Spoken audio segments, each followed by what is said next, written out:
one thing that's nice about the touch bar is I can adjust the volume without hearing it on the recording, because obviously it's just touch rather than an actual button. Yeah. Oh, that's true. I didn't think of that because it's just the slider. Yeah. I still hate it, but... Do you hate the touch bar or do you have no use for the touch bar? Well, no, a bit of both. Like, I keep hitting, because Chrome has touch bar support now, Uh-huh. and I keep accidentally hitting either the back button or the refresh button when I'm typing. Oh, yeah. What happens to me is I think when I would go for the delete key, I would sometimes hit the Siri button, Right. and then it would ask me to, what do you want? It's like, nothing, go away. Yeah, I haven't seen the Siri button on mine. I think I must have disabled it. Yeah, I think Already. there's a setting for that. So mine's still on. But like I was telling you before we started recording, since I set up an office in my basement at home, I have had my MacBook in clamshell mode most of the time. So the touch bar is actually in some respects, it's more frustrating when my laptop's closed, because whenever I want to use 1Password or something, I'd love to be able to use Touch ID. That I think is the most useful part of the touch bar, but I can't get to it. Yeah, I think you're right. Maybe it's unfair for me to say I hate it, because, like you say, what Touch ID for 1Password is amazing. Yeah, it's not good for much else. I mean, yes, some of the systems, sometimes when you have to type in your admin password in OS 10, it'll let you do it with Touch ID. Not always, though, for some reason, I think. Yeah, I can't work out what the rules are for when it will and won't ask. Right. So I mean, there are circumstances, but and of course, I guess buying things on the App Store, whether it's the Mac App Store or through iTunes, you can use it for that. But It's just the Mac has an app store. it does. And I was, I guess it's an occupational hazard, but I spend more time in there than your average human, probably about 1,000 times more than your average Mac user, because it is so buggy and slow, and search doesn't always work. And if you close it before your apps update, then they stop updating, and it's really not great. I mean, I still like the ability to have one place where all my apps update, but it's really not fair to say that it's all my apps anymore, because so many of the things that I need and use have abandoned the Mac App Store at this point, that it's kind of split across a bunch of different places, and sometimes it's hard to remember where you got something, especially if it's available in two places at once. Yeah, I mean, I think at this point I get like a color picker from the App Store. I don't know, just looking at my apps. Yeah, there's not really much in there that actually came from the Mac App Store. Mm-hmm. At this point, it's all just, dig around every website, download the right version for the license I've got, and install it. But yeah, what can you do? I have a theory about color picker apps. Go on. My theory is that they're like the fart apps of designers, because there are a million color picker apps all over the place, both on iOS and the Mac. What do you think? Oh, yeah, definitely. I was actually looking for one, because the one that I'm using technically isn't supported in Sierra because it hasn't been updated. Well, that's in maybe 2 years. Yes, that's the other thing I noticed recently when I was, how we're going 64-bit on iOS, and there's a section of the settings app that lets you know which apps are not going to work when we go to iOS 11, and one of the things in there was a color picker app. Yeah, it's pretty bad. Like, so I was looking for another one, and they're all pretty crappy as well. Like, they're not even good. They're kind of like weather apps as well. Like, it just seems like everybody just makes a color picker app and they're done with it. Yeah, it's a little bit like a skin on the system color picker is essentially what I think a lot of people end up doing. Yeah, that's basically all they are. But I also need it. Need is maybe not the right word, but I want to be able to have a keyboard shortcut to initiate, the little picker. Yep. Most of them don't have that. They kind of just live in the menu bar, and you have to, physically click it to actually access that. But that's no good. So that's why I'm still using this old one that hasn't been updated in 2 years. What one did you end up going with? Let me have a look. It is called SIP. Oh, I don't know that one. I've been using Color Snapper, Color Snapper 2. Yeah, I think I might have seen that one actually. It's pretty good, and it does have a keyboard shortcut to both to pick a color and for another menu item called Colors and Formats, which I guess is just. Oh, I see. That just opens a window that gives it to you in like CSS Hex, CSS RGB, RGBA, all the different flavors of colors, Right. Swift, just generic Hex, bunch of different things. So, that comes in handy once in a while to have that stuff.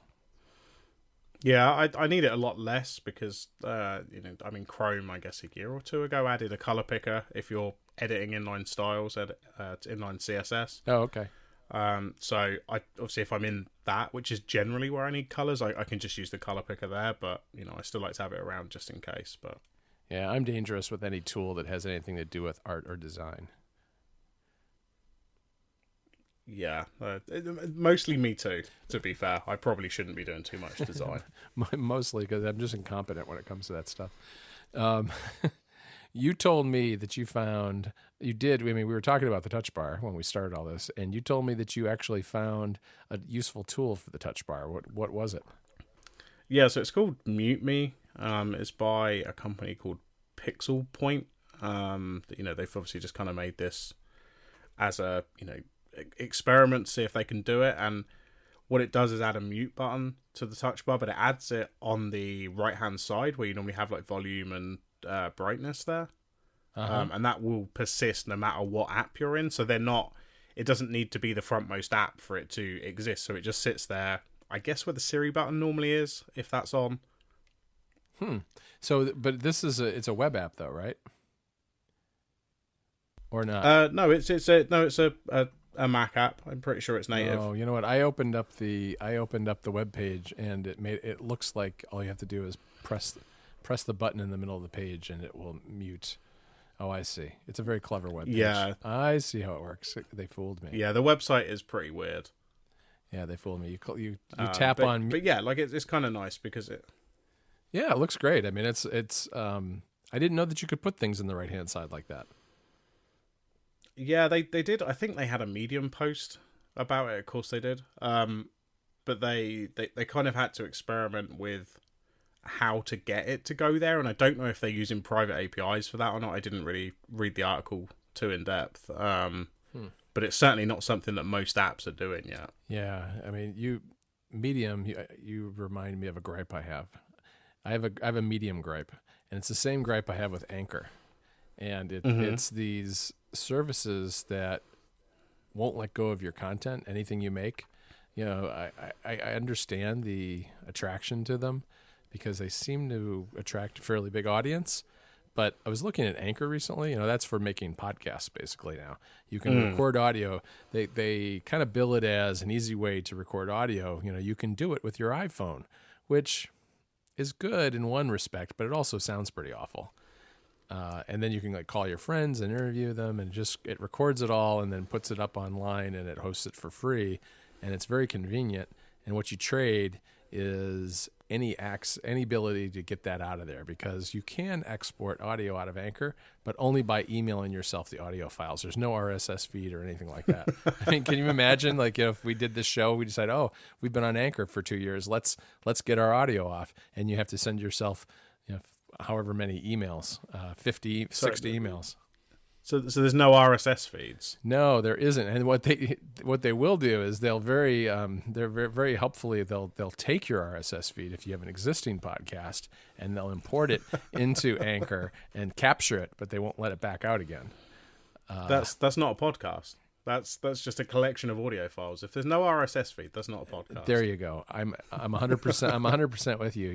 This is like grumpy open free web time on Ruminate, because and I'm not like real crazy about that sort of thing all the time, but I don't like the idea of making something and not being able to put it wherever I want, I guess. No, this was always concerned me when people were putting podcasts on SoundCloud. I could never quite work out, is there a section dedicated to this particular show? It certainly didn't feel like it. Right. Yeah, SoundCloud, boy, I don't think they're going to be with us much longer. We'll see. No. Yeah, that does seem like a weird place to put a podcast. It's just kind of there's a lot of interesting stuff on SoundCloud, but it is kind of a hodgepodge. Yeah, definitely.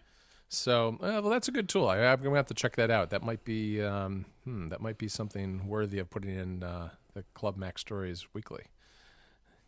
Well, there you go. Got you out there. You'll have to give you a commission for that. We pay really, really high finder's fees, you know. So, what else we got today? Just one. I think we teased it at the end of the last episode. Yeah. About am I not going to go back to iPhone? You're coming crawling back, aren't you? Oh, I am. Yeah, I like to say that you're crawling back, but you know, we could just say you're enlightened now, right? You've lived a hard life for how long has it been? It's been a solid year, hasn't it? Yeah, it's pretty much been a year. I guess I bought the Pixel. Well, I bought the OnePlus 3 first. Right. That was like September, October time, and then I bought the Pixel in January, I think. Yeah. So what is the what was like the biggest pain point? What's the tipping point? Yeah, so first off, like for the most part, like at their core, iOS and Android are fine. Like they're the for a casual user like me, like I don't do work on my phone. I'm not concerned with trying to do loads of stuff. Like for the most part, they work exactly the same from my point of view because I'm a pretty casual user. But one of the biggest things that's really, I mean, this has annoyed me from the start, but if I connect to two different Bluetooth devices, so, you know, like I've got my Bluetooth headphones, I walk in the house and the Echo connects to my phone, there is no way to tell Android, output the audio to this specific Bluetooth device. It just kind of connects to them all and it will output to whichever one it feels like. Oh, wow. So there's no like where in settings you go on iOS and you just go in and tap what you want. Right, exactly. Yeah, because obviously on iOS you can just do like the they call it AirPlay, the AirPlay menu, but it's not just AirPlay. Like it's Bluetooth output as well. Yeah, there's nothing like that. Yeah. So if I'm connected to my headphones and I'm listening, and then I connect to the Echo, I need to disconnect them both and then just connect to the Echo again to be able to output there. Oh, wow. Yeah. Bluetooth. Well, Bluetooth in general is a big bag of hurt, and it's not great on iOS either, but it does sound better than that. Yeah, I mean, because I used to, when I had my iPhone, I would do that all the time. I'd be connected to a couple of devices, and not just that, but obviously that gives me access to AirPlay as well. I kind of don't have access to AirPlay at this point, but I couldn't. It's kind of frustrating if I connect my headphones, but oh no, I'm already connected to the Echo, so it won't output to the headphones, and I've got to disconnect both of them. It's really kind of frustrating, especially given that I mostly use my phone for listening to podcasts and music. Mm-hmm. Yeah, that is definitely a pain. I really do wish, I mean, there's still a lot that could be done, I think, low-hanging fruit with some of this stuff, because, for instance, one thing that always drives me a little nuts is that iTunes, and yes, I'm still using a Mac, iTunes doesn't have any kind of handoff for music. Like I'd like to, not only would I like to be able to do what you're saying, which is just hand off Bluetooth from my phone to an Echo or whatever I have in my house, I'd like to, if I walk into my house and sit down at my desk and turn on my Mac, I'd like that same song and playlist to pop up on iTunes and be able to play it right there. Yeah, I mean, this is something that Spotify does amazingly well. Yeah. I have, Spotify is pretty much on everything except the Apple TV. But I've got Spotify on my PlayStation, my Xbox. Xbox came out recently, on my Echo, stuff like that. And I can just kind of open the Spotify app on any of those devices. I don't even have to be signed in. As long as I'm on the same network, that will show up in the Spotify app, whatever I'm using, as a device that I can go, right, play the Spotify music on this. So I can be in the kitchen and have it on the Echo, walk upstairs and just start playing it through the PlayStation, and that just works like seamlessly every single time. Yeah, that's really nice. Yeah, I mean, iTunes obviously has like a sources list that you can, from iTunes, send it to different things. Like you could send it to an Apple TV, or you could send it to some other speaker you've got hooked up. But I guess it would have to be hooked up, I think, by AirPlay, or you could use something like Airfoil from Rogue Amoeba to send things to Bluetooth or to iOS devices. But that's one directional. I want to be able to, come in with my phone and sit down and transfer the phone to the Mac, which, like you can do, say, with Safari. If you're in Safari, you can do the handoff thing and just open the page right on in Safari on a desktop. Yeah, absolutely. I mean, it's it's a shame that Apple Music doesn't have that, because it's such a useful feature to just continue what you're doing on, not just, as you say, like on an AirPlay device, but on any device that has Spotify. Right. It's just so useful. Yeah, maybe we'll see it when they dismantle iTunes. I mean, I do think we're going to see the end of iTunes pretty soon, or at least iTunes being relegated to nothing but the legacy hardware and syncing, manual syncing over a wire, because they're pulling all the iTunes U stuff out, and it just seems, it just feels like at some point we're going to see. I suspect we'll end up with I don't know if it'll be called the TV app, which seems like a weird thing to call it, but something like the TV app on the Apple TV, because, it's not your TV, right? I mean, I think you call it like the video app or something like that, or maybe, hopefully they come up with something a little more imaginative than that. Well, the store is called the iTunes. They could call it iTunes. Yeah, no, I know. I mean, there's just so much wrong with all that. I get what you're saying, though. I think it's like, because that's what iTunes was before, when it was just kind of music. Like, that was all it was. Right. And if they kind of moved all the kind of store stuff, I guess, to that, like the media stuff, and then just have, a separate podcast app, or, separate books, that kind of stuff, I think that would definitely be a better way to go. Right. I mean, instead of being focused on having a giant database app that controls all content, have something tailored strictly to music and another thing strictly to video. I mean, they're very similar apps, but I think, I don't think many people sit down at their computer and bop between music and video back and forth. I mean, you're kind of doing one or the other, at least for a while you're doing one or the other. So I think it kind of makes sense to have a separate app.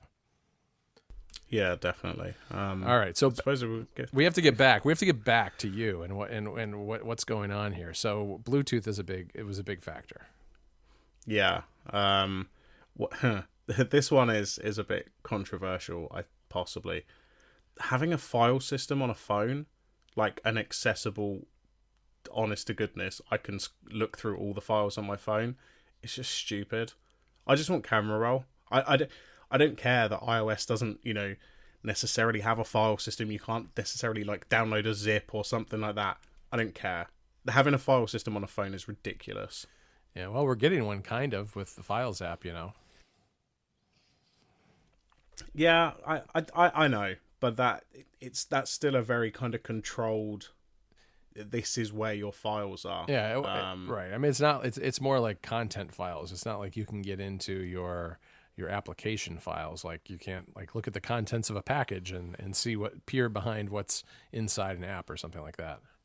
Yeah, I think what bugs me as well is like, there's Google Photos that you can use, but I'm not actually using the web service, but that's kind of the app you're supposed to use to see what is the equivalent of a camera roll, I guess. Right. But that won't necessarily show you screenshots, so then you've got to go into like, I don't know, on my phone it's the Downloads app, but I guess on other flavors of Android it'll be something else depending on who makes it. It's just a bit of a mess, to be honest. Yeah. Well, I think things like Photos get that way on a lot of Android phones because there's like this clever, I don't know, there's like this cleverness of the carriers who decide, well, we know that Android's got its own photo thing, but we think we can do it better. Yeah, that's basically it. And I mean, I guess the Downloads app, the one I'm talking about, that's the one that Google ships. So like that's the best example of it. I don't know if it is actually the best, but like that seems to be like, this is the one, that Google makes. So you assume it's going to be the best example of it. But yeah, like on the OnePlus 3, when I had that, like that had its own suite of all these different apps, like an audio recorder and file manager and all this kind of stuff. And it was just very strange. Yeah, that is kind of, I mean, that ends up giving you kind of a splintered experience, I think, which, the out-of-the-box experience on phones, I think, is generally important just because they're, if you ride the subway and you look around and see what people have on their home screens, a lot of people just use what comes with the phone and don't ever bother with the App Store. So that set of apps is really important, and having something that gets kind of confusing is not good. Yeah, it's pretty weird. And then My last complaint is kind of a small one, but it's like, this has been a feature of iOS, I think, since the beginning. If I'm halfway scrolled down an app, there's no quick way for me to get to the top, unless I'm missing something. But I'm pretty sure there's no way for me to just, like you can on iOS, tap the status bar and it'll take you all the way to the top of the app. Mm-hmm. Yeah, that is a very nice thing. I use that constantly all day long, really. It'll be interesting to see how that works if they have a phone with a notch in it, right?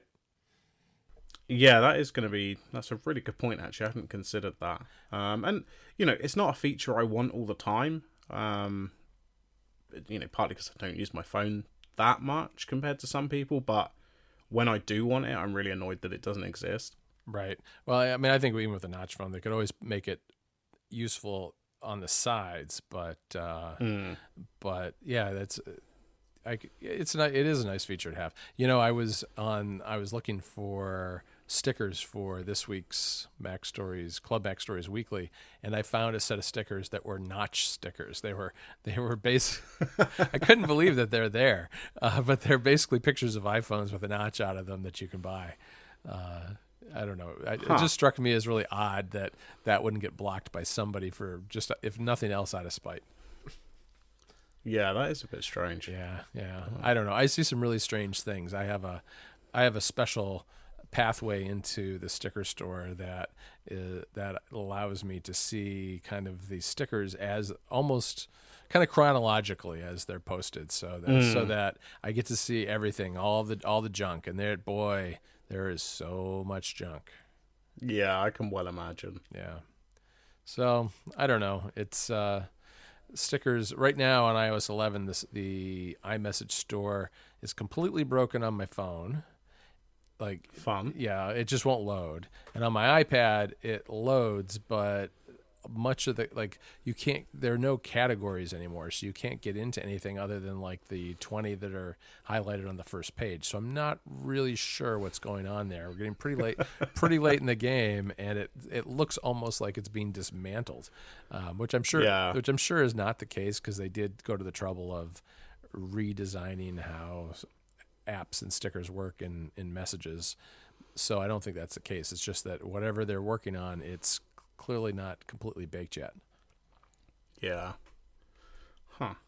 Those are my only real complaints about Android itself. As I say, in general, it's fine.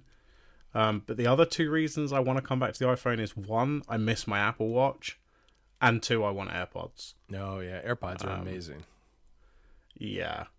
Those are kind of, the watch is more important. Like I genuinely miss, I miss a lot of notifications just because it's not on my wrist. I'll put my phone on my desk and kind of forget about it.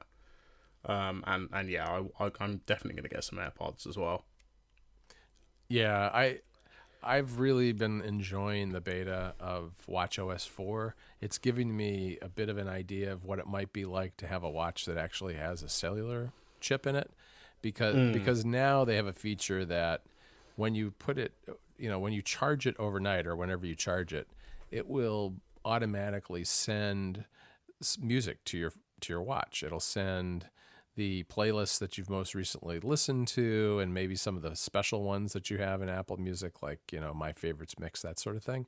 It sends that over, and I went out for a run about a week ago and just went with my watch because it has GPS and it had the music on it and my AirPods.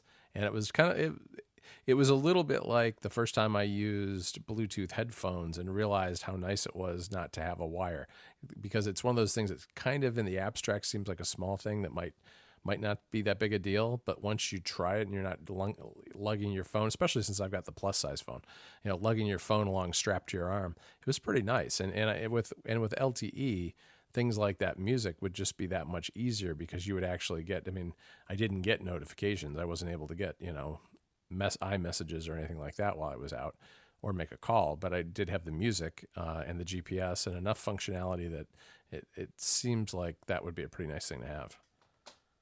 Yeah, that sounds pretty good. Yeah, as I say, I think I just, I still got my Apple Watch. I've got a Series 0 one. It's still sat around, basically ready for me to start using it again next month. But shall we talk about which phones we're possibly going to get. Yeah, I was wondering about that because I was just reading on The Verge today that that the phone is supposedly going to be $999. Now, which phone that is, who knows? I mean, because obviously there'll be different storage sizes. I expect that there will be a plus size and a regular size phone, and who knows what else? What other models there are going to be? But what are you thinking? Yeah, I'm either, because I assume there's going to be like an updated version of the current phones, so a 7S and a 7S Plus. Is that right? Yeah. Is that what we would be on next? It would be, except that a lot of people are still saying it's going to be the iPhone 8. But we don't want to get bogged down in terminology. That's to me, that's not the interesting part. We're talking about whatever the highest tech phone that they put out in the fall is.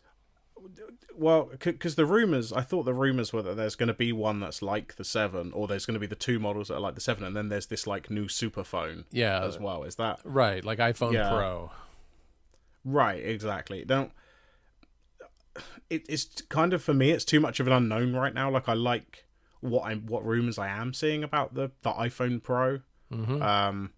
Let's just call it that for the sake of this conversation. Right. But, I want to know, what if it comes in 2 sizes, because obviously it looks like it's probably going to be like a shrunk down phone, but obviously the screen is kind of edge to edge almost, so it'll be like the same size as the Plus, but the actual physical dimensions will be smaller. Right. So I don't know if there is going to be a smaller version of it. Right. I don't know what the prices are going to be like. I'm really, really interested to see what they're doing with the bottom part of the screen where the home button is, I guess, going to be. Because I'm hoping they're going to do something almost like what Android has with like a back button and like something else on the other side. It's presumably a little bit more contextual. Mm-hmm. Yeah, it's hard to know. I mean, if you make the home button software and it's no longer a physical button, it does give you the advantage of doing exactly what the iPhone originally did to dedicated physical keyboards, which is it lets you make that area whatever you want it to be, right? So it's contextual. So you don't necessarily always need a home button. For instance, you wouldn't need a home button when you're typing in the keyboard. The keyboard wouldn't have to be above the software home button necessarily, because if you're in a text field, I don't know. I mean, I guess you still could want to go home from a text field, but you could maybe dismiss in that situation. Maybe you dismiss the keyboard first, and then the home button pops back up. It's hard to know. I mean, I think there's a lot of interesting design issues with how you deal with that space, because just turning it into a software button just isn't that exciting to me unless there's something useful that can be done with that space on the sides of the home button. Right, exactly. And I think this is what I'm a little bit torn on, because I think, okay, so this phone we know is going to be more expensive. I think that's a given. Mm-hmm. But unless it does something really interesting, I may just go for a 7 or a 7S. I may even switch back down to a smaller phone as well, just for this year. And then, because if I'm not that impressed with this new super phone, then maybe I'll wait a year and get one. Right. But as I say, it all seems like a bit of an unknown. We're like, oh great, it's an edge-to-edge screen, but like it with no home button. But that kind of fundamentally changes how iOS works. Right. So there's got to be something that they're going to present in, I guess, 2 or 3 weeks at this point. Yeah, you would think so. I mean, the rumor has been that they're likely to do an event on the 12th of September. I don't know. We're getting pretty close to that. I would think we'd hear an announcement in a week or so. One thing they could do, this has been one of the rumors, is they could drop the navigation buttons down to the bottom, which makes sense with bigger phones to begin with.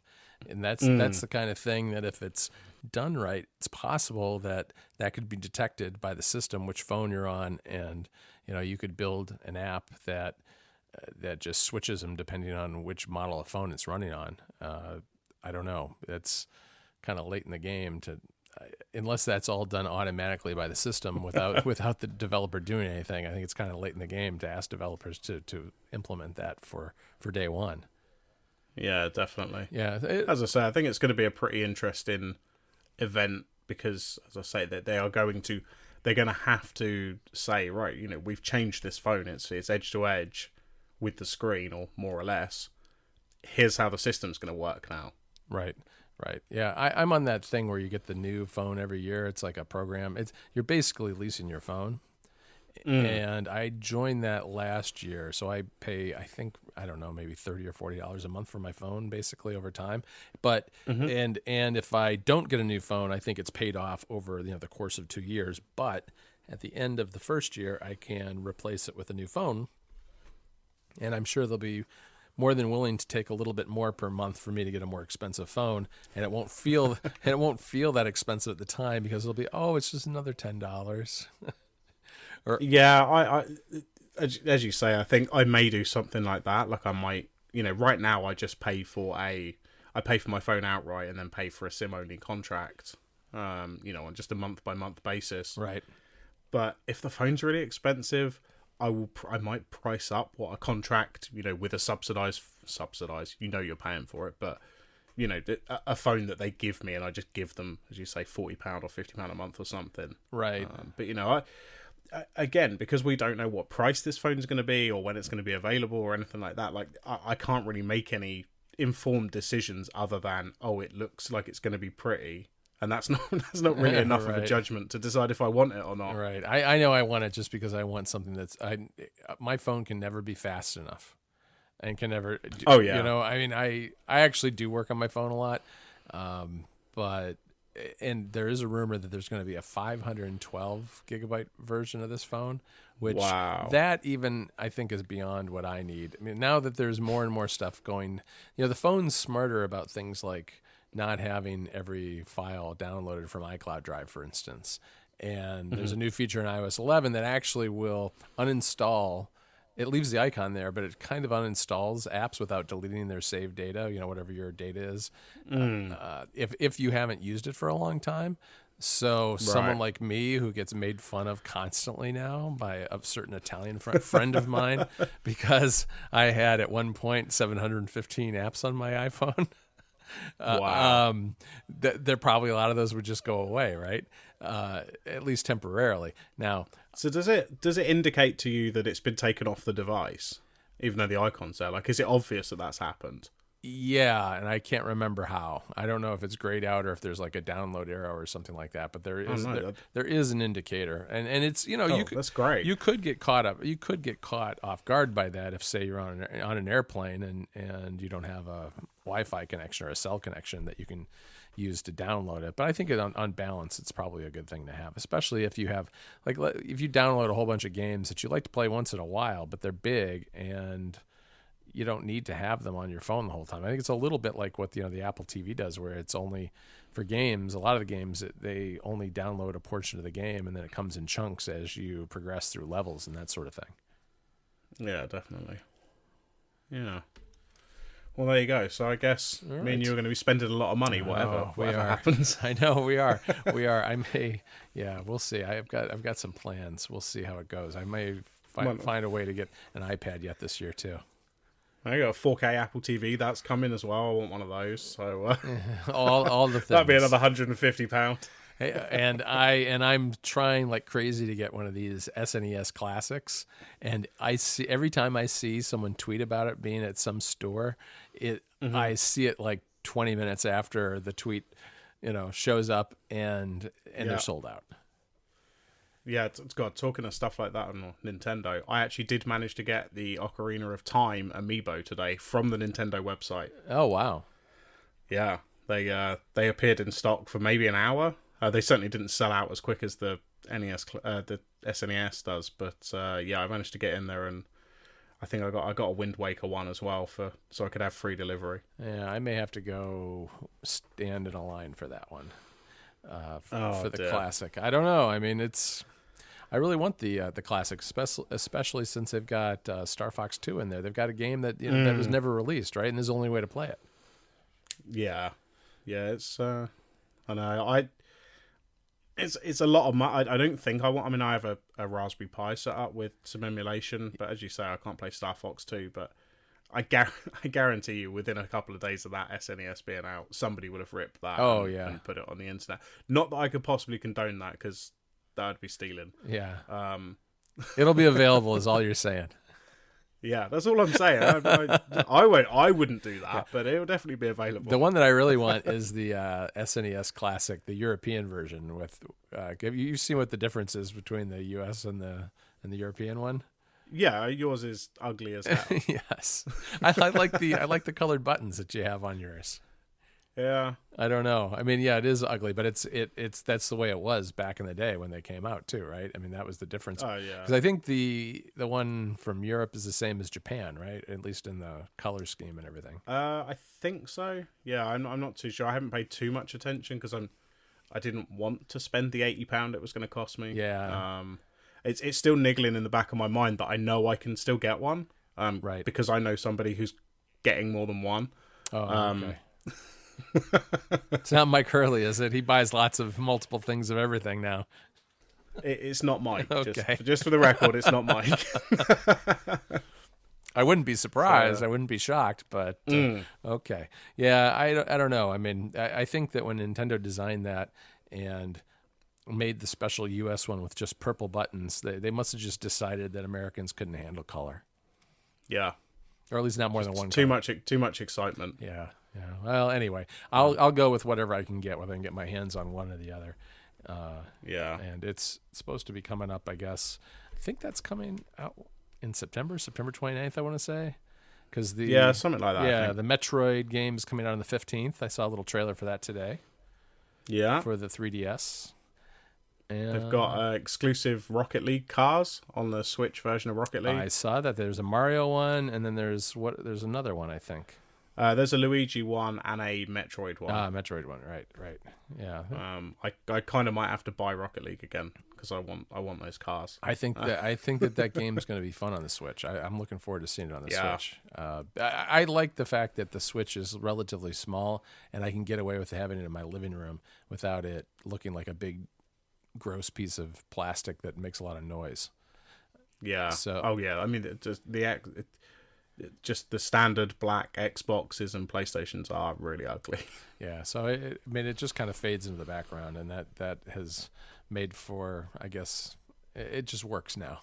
It works for the first time in the way that a video game has never worked in my household, in a place where everybody lives, not just the basement where I live like a troll. So cool. Anyway, should we wrap it up? Yeah, why don't we do that? And I will talk to you next week, I guess. Cool. All right. Speak to you later. Bye.